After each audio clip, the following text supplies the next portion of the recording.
All right, guys, thanks a lot for joining me on your lunchtime. My name is Pratik, and I work with Dell in DVS team, more specifically the mobility team, even narrower. And I'm the sales engineer for the Cloud Client Manager solutions specifically. So let us actually just begin just a little bit about what Dell is doing today. Dell, with its virtualization solutions, is spanning across. Are you guys able to hear me fine? Is the mic okay? I'm not sure if the mic is even on. Oh, actually, it was on. Are you guys able to hear me now?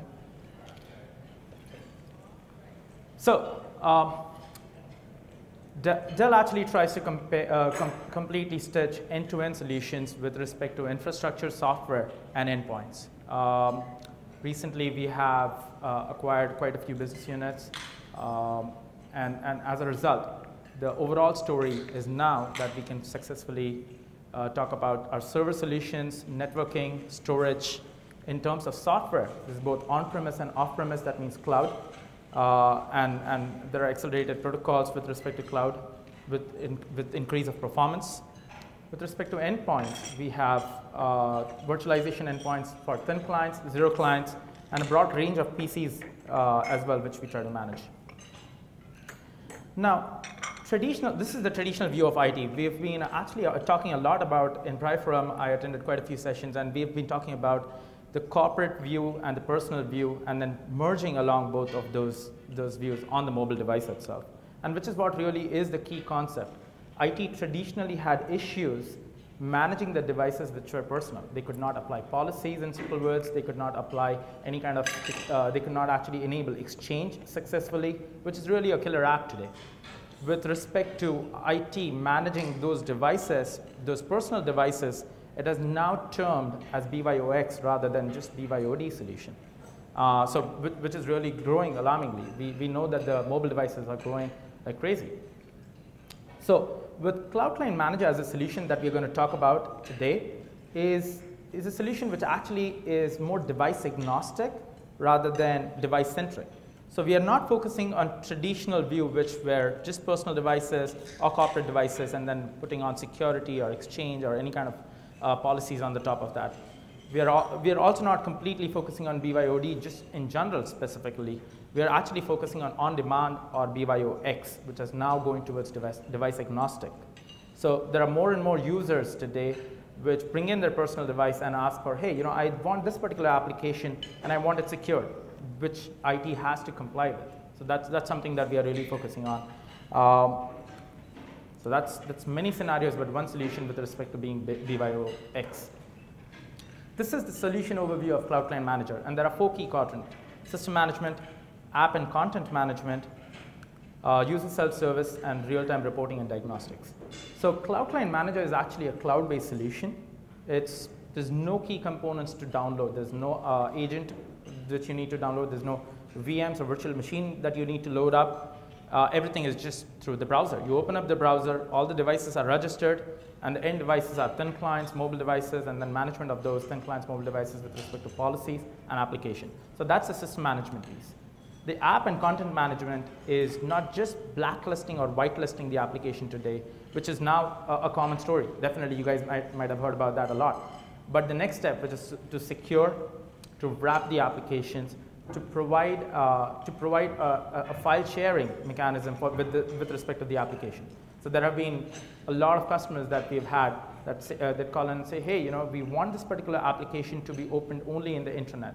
There is a particular application which there's an email which comes in, and the IT wants a user to open that email only in a secure browser or a secure app. So those are the kind of things that we are actually focusing on with app and content management.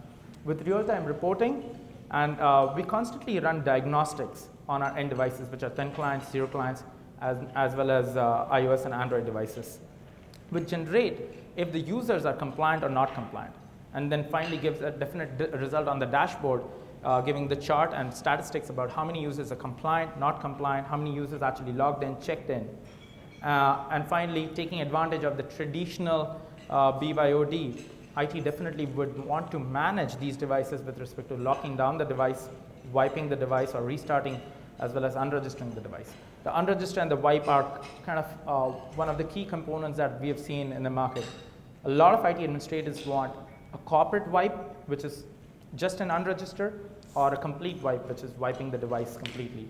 If the device is lost or stolen, you can wipe the device. But let's say if you've forgotten the device in a coffee shop or a restaurant, you can just unregister the device, which is really the partial wipe. So how does cloud management really help? We could have gone like either ways, on-prem, which is also something that we're going to bring in, but we right now focused on cloud itself.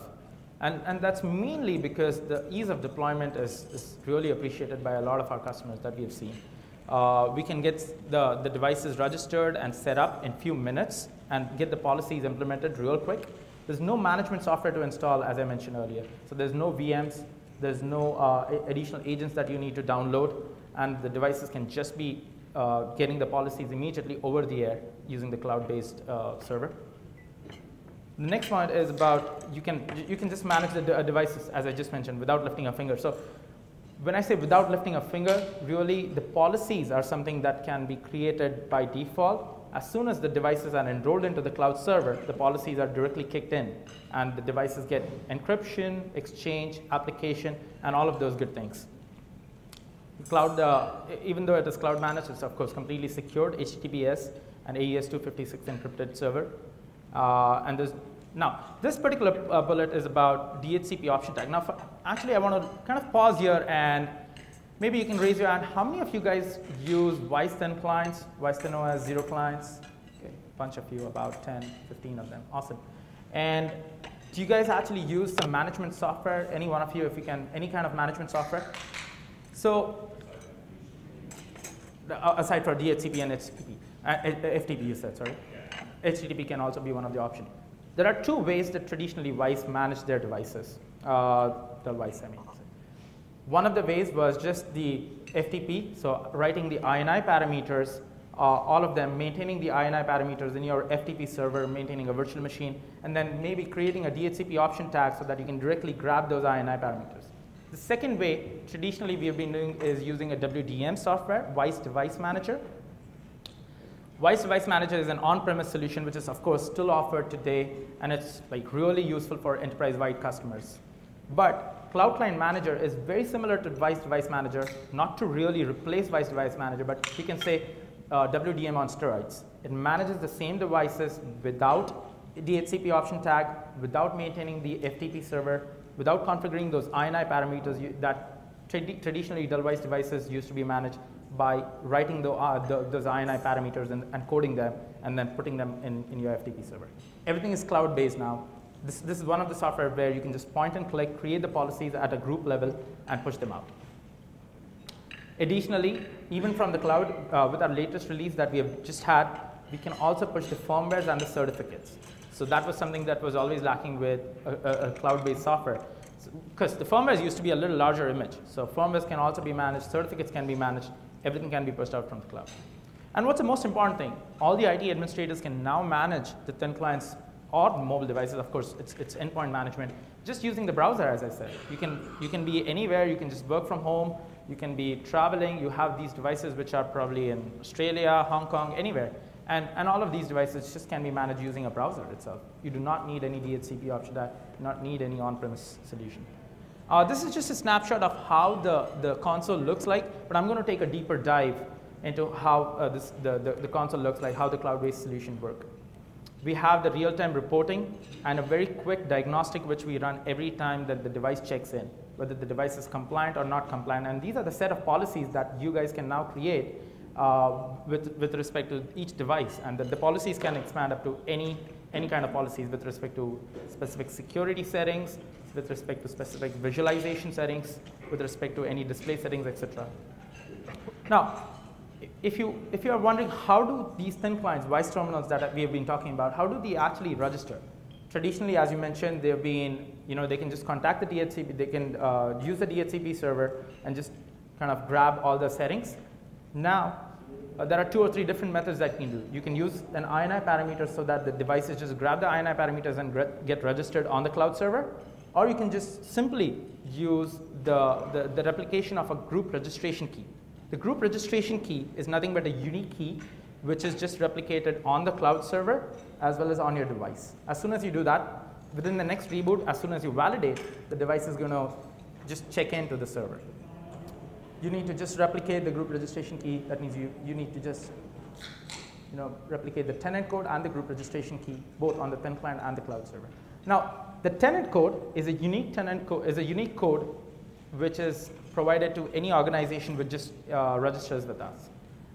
As soon as you get a unique tenant code, first of all, let's understand, as soon as a device wakes up, it sees this particular tenant code. As soon as the tenant code is read, the device understands that it has to register in this particular tenant and get these set of policies. The second part is the group registration key, which is essentially a unique key which understands that it has to get these policies from a specific group only. So you can actually create group-based policies, you can create global policies, and you can also create exception-based policies. So you can have group registration keys similarly for any kind of policies that you would want to create. And then finally, if you still want to continue using your traditional DHCP option tag, there's a dedicated option tag 199, which can be utilized to register all these devices and quickly enroll. Let's say you have 200s or thousands of devices. All of these devices can quickly grab the DHCP option tag 199. So this is how the configuration profile actually looks like. You can have the display setting, visual experience, as I mentioned, security, and central config. All of these parameters, all of these settings can be set up as a policy. But what is really the key important things that we just talked about is the freedom from INI. As we mentioned, traditionally devices had to be coded, had to grab the policy using the INI parameters. Now there's complete freedom from INI. You can do everything from the cloud-based server just using the point-and-click mechanism. WDM, DDC-like functionality. So as soon as the device wakes up, it knows that these are the set of policies that it has to grab, immediately ticks on the policy. The key important other differentiation is if you're thinking, hey, what if my devices are just on-premise and I really do not want to go to cloud? There's a hybrid approach, or there's a hybrid configuration that you can adopt. That means you can actually point your current devices using the central config tab to your local file server, grab the INI settings, but yet be managed for diagnostics, for any kind of real-time reporting, for self-service using the cloud service. And if you want that, hey, it's okay, we do not want to be managed by the local file server or by the hybrid mechanism, you can just completely be managed from the cloud server. So you can just check the box, one single button lets you be completely enabled on the cloud only, rather than in a hybrid mechanism.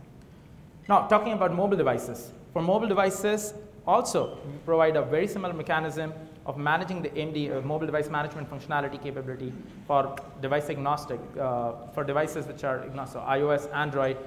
In future, we're going to release the functionality for Windows as well. And the mobile devices can have a very similar policy as with respect to you can have the passcode restrictions, you can have the email exchange pushed out to mobile devices. WebClip is really a simple policy, but yet very effective. I don't know if you guys have, any of you guys have heard about web clips, pushing out a web app or web clip? Okay, so it's actually creating let's say a URL or your SharePoint and then pointing your devices to that SharePoint by pushing out like a clip or an app itself. So you actually hyperlink, let's say Dell.com, and then you push out a Dell logo. As soon as the user can click on that particular Dell logo, it actually straight away goes and shows up the Dell website on their mobile device itself.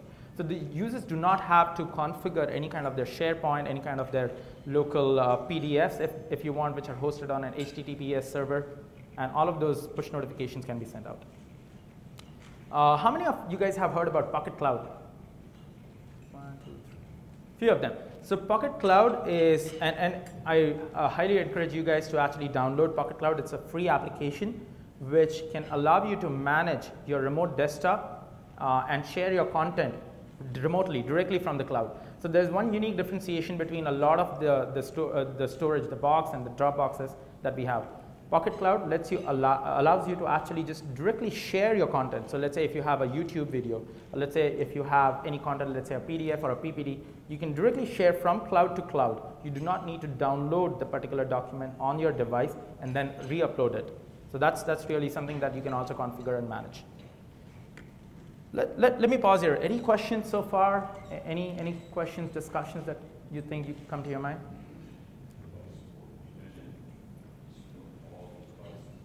So, yeah, so right now all the thin clients and iOS and Android devices and future laptops as well.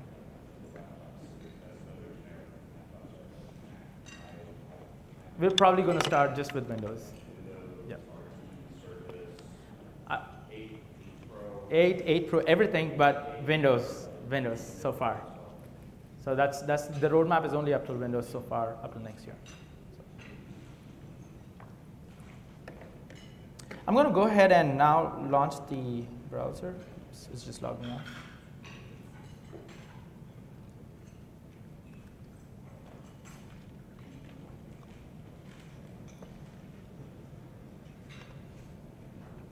It's not showing up on the screen.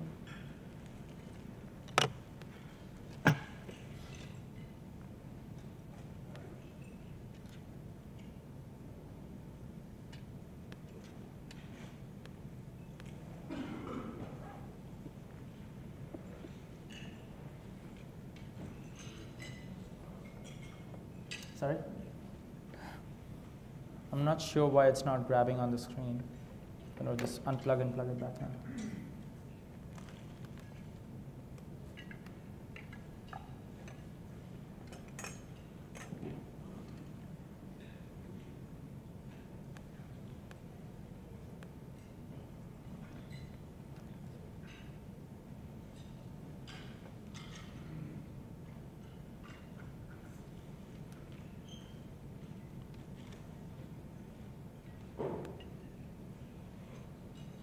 Okay, finally.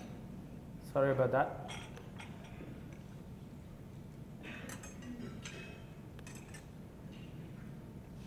All right. So this is how this is what the console looks like. The first screen that you see once you log in is going to be the dashboard. And the dashboard is essentially going to run constant diagnostics on the devices to read whether the devices are compliant or not compliant. The first section right here shows how many alerts have been generated. So if the thin client is not checking in for a definite threshold, and you can actually define the threshold as well, then the alert will be generated. And the same as with respect to iOS and Android devices. If there's a device which is not logging into a particular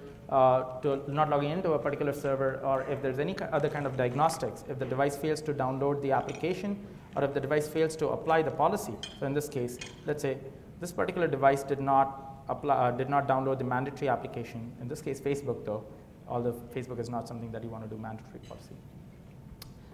You can also have device compliance, as I said. You can, if a particular device is not installing the passcode which has been pushed out, or if the particular device is not downloading the exchange policy which has been pushed out. All of those can create alerts.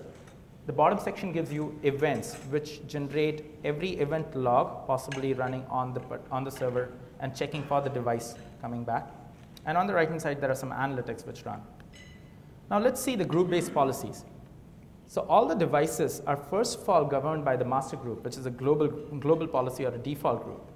Now this particular policy can be applied to all the groups. However, the group-based policies will supersede the global pool. So, and these group-based policies can be separated by state, by geography, by any other department name, call it sales, marketing, finance, or call it just separated by geography like different cities or different states. And likewise, you can implement policy by different groups. We talked about the group registration key. So this is exactly where you apply the group registration key. You can name the group. In the group registration key, the first one is the tenant code, which is the unique tenant code. And the second box is the group registration key, which is where you can replicate the group registration key on your Wise10 clients, and then they will just simply register into the portal. And the last box is about MDM permissions. So although IT administrator has every possible permission, but you can establish a role-based access control. What that means is you can have particular devices, have the devices maybe just not wiped by the IT administrator. So let's say if you have a fellow IT administrator and you wanted to restrict some of the policies from that administrator to just accidentally wiping the device or clearing the passcode and so on and so forth. So you have many policies that you can actually apply for the device. Now let's talk a little bit in depth about the policies at thin client level. I'm going to actually just drill down into ThinOS and Zenith.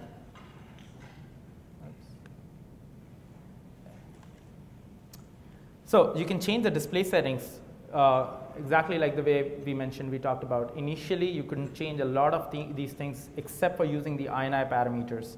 You can actually just point and click, change the display settings. You can change a lot of settings about the visual experience.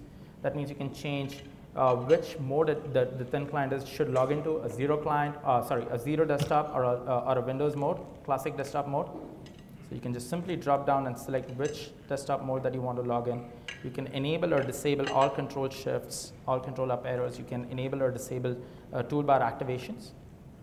You can even change a bunch of security settings. So once a user logs into the thin client, if you do not want the user to have access to any of the settings, any of the thin client local settings, you can actually just change the privilege levels to low or none. And you can also enable an admin mode password for the user to log into that particular device or not. Next, this is where you can actually set up the remote connection. I'm going to go ahead and you can set up different kind of brokers. If you just leave it to none, you can actually set up RDP, straight RDP. But if you can drop down and you can select Citrix, Microsoft, or VMware, and you can just name the broker server. You can have other settings of enabling branch repeaters, choosing which redirection technology, TCX or HTX, map or unmap USB, and so on and so forth. So you can do a bunch of things by setting up the remote policy itself directly from the cloud.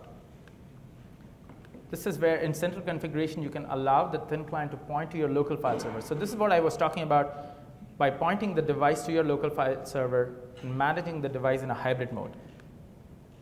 In the other section, you can also change and establish different time zone for different group level settings. So different groups can have different time zones. So let's say if you have a bunch of devices in the East Coast and a bunch of devices in the West Coast that you're trying to manage, you can easily change and manage these devices within different groups. In the advanced settings, finally, you can take a look at how many lines of commands that you can still configure in a hybrid mode. So you can keep, you can still establish the INI parameters in your local file server. However, you can also write the same INI parameters and copy and paste them in these lines of commands. And the reason this is provided is most of the device INI parameters have been covered using the point and click mechanism, but the ones which are not can easily be punched into these lines and can be pushed. And then finally, you can manage the firmwares and different certificates directly from creating a policy. We have recently released this firmware repository where you can download as many firmwares as you want, create an inventory of firmwares and certificates, and then push them out according to the device requirement. Now, moving on to the next tab, this is where you can create various users. So you can create as many users as you want. Just by simply clicking on the user, you get a bunch of information about the user. So let's say Mike Jones. Right now, you'll be able to see Mike Jones is currently probably somewhere in this convention center. His email address, his login name, which device he's using, whether he's compliant or not compliant. And if you just roll over, you can actually get insight about what kind of incompliance he is having. Let me scroll down a little bit. And finally, the complete set of summary of current policies. So a lot of times, actually, IT administrators have difficulty looking at the policies that they have set up themselves. This section gives you a clear insight of policies have been set up at a group level, or at a device level, or at a global level, and which policies have been set up, whether a camera has been restricted, whether an app has been restricted, and passcode policy, and so on and so forth. You can also click on Install Application, getting insight about each and every application which is installed on any device by group or just by itself, by device itself. And you can also know the versions of the apps which have been installed. Let me go ahead and just proceed towards the device section. Now, there are unique filters which are provided. So let's say this list is completely filled up. You have like 200 or maybe thousands of devices. You can easily filter these devices by just clicking on thin clients or iPhone and just narrowing down how many devices by group that you wanted to take a look at. So let's say I wanted to look at thin clients by the marketing group. I'm just going to click on marketing and thin clients. And this gives me information about all the devices which are in the marketing group and thin clients. Whether they are compliant or not compliant, their current IP addresses. You can just copy and paste these IP addresses, and you can directly try and remote shadow or remote control into these devices. You can click on the thin client to get more insight about the device itself. So things like, what is the BIOS version, what is the firmware that it is on. All of these information can be found out under the system settings in detail. which certificate it has, etc. Summary of current policies shows you which this particular device was a part of global policy and now is a part of marketing group. You can also change the group on the fly. So as soon as the change of the group happens, immediately the thin client will take the settings or the policies which are a part of the other different group. So let's say I was a part of global policy. Once I change it to marketing group, any policies set up at the marketing group level can directly be pushed out. And this is all real time. And again, very similar to iOS and Android devices, I have the summary of current policies, and which are segregated by remote connections, security, display settings, visual experience, etc. Yep. Sorry?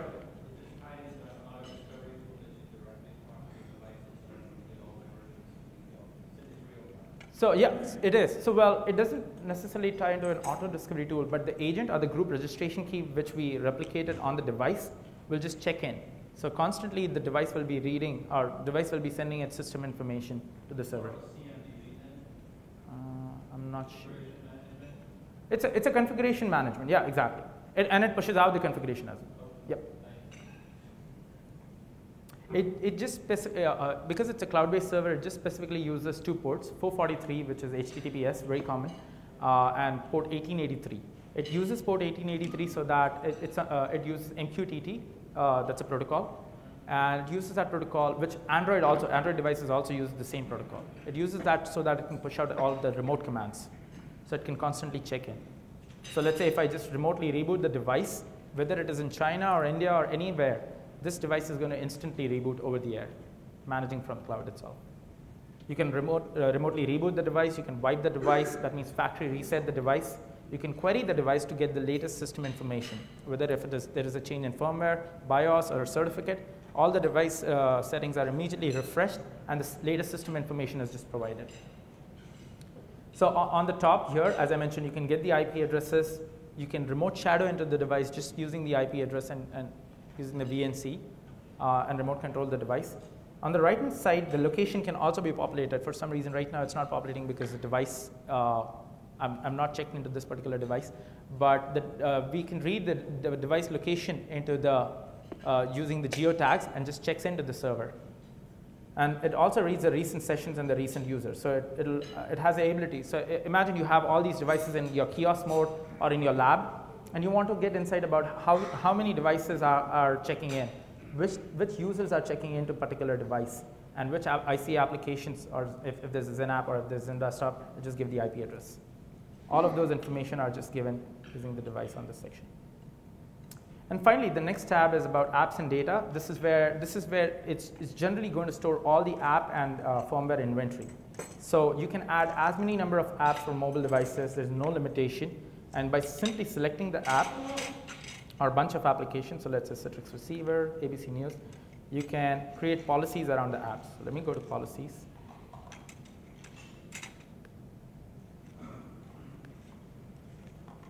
It's not allowing me because this particular device does not have the app. But you can simply create and edit the policy and push out these apps by group. So you do not have to necessarily push out the applications by device. You can push it out by group if you wanted to push out Citrix Receiver. And finally, you can even maintain this, the thin client repository, wherein you can have multiple different versions of the firmware, and you can map these firmwares to the devices simply by creating the policies. The events tab is the last one, which shows you every possible event. You can even filter these events out. You can use the audit as well as the jobs tag. Once you push out a policy, if you want to try and monitor, so let's say, hey, if I pushed out remote configuration iOS for passcode, I can actually just click on this particular success or failure and understand that the policy was pushed out, but the device did not leverage the passcode which was pushed out by the IT administrator. And similarly, if the status is success or failure, the complete status is going to be maintained in the events tab, whether the device got that particular policy or not. So that's pretty much it. Let's open up for question and answers. Do you guys have any questions? Do you guys, so the guys who actually had Vice 10 clients already installed, do you guys use WDM or just DHCP? Or Local FTP? Okay. And WDM? Yeah. So this is kind of, a lot of people imagine this as a replacement of WDM. Not necessarily. WDM still is going to persist as an on-premise software. Cloud Client Manager is going to be completely just cloud-based solution. But it's, the major difference is WDM is not able to, you still have to maintain the INI file.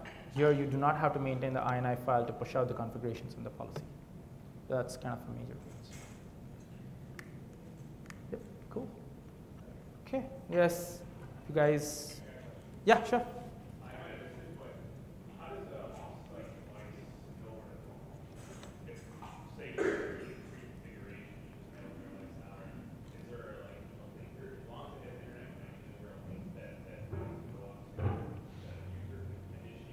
Got it. So when you actually create users, first of all, there's one really cool AD integration that we have released in the latest release. So using the first of all, using the portal admin, you have an AD integration that you can use to download or basically import all the users, either manually or automatically. Once you get all these users, they're going to be automatically added to this users tab. You can select these bunch of users. So let's say I'm going to select John Smith, Mike Jones. I'm going to click on invite user. So once you send out these devices just to provision them, you can select these templates. You can just, for iOS or mobile devices, you can select iOS device with client, without client. You can just simply select initial registration for thin client. And it just sends out these 3 or 4 simple steps. The group hash key is the one which is really the group registration key which the IT administrator sets up. The user, as soon as he just plugs in, opens a box, plugs in the device, and enters the group hash key, the device will automatically check into the CCM server and import all the policies and all the configuration and just get set up immediately. And the traditional view of managing the Dell device clients, as I said, was using the INI parameter. So you had to have either the DHCP, you had to have the DHCP option tag set up. Then you had to have a VM where you can actually have the local file server, point the devices to your local file server, and have the INI files INI parameters configured in your local file server. So it used to be like a long process. Now with the new cloud-based mechanism, everything is super quick. Cool. All right. Thank you very much. Let me know if you have any questions. Thank you.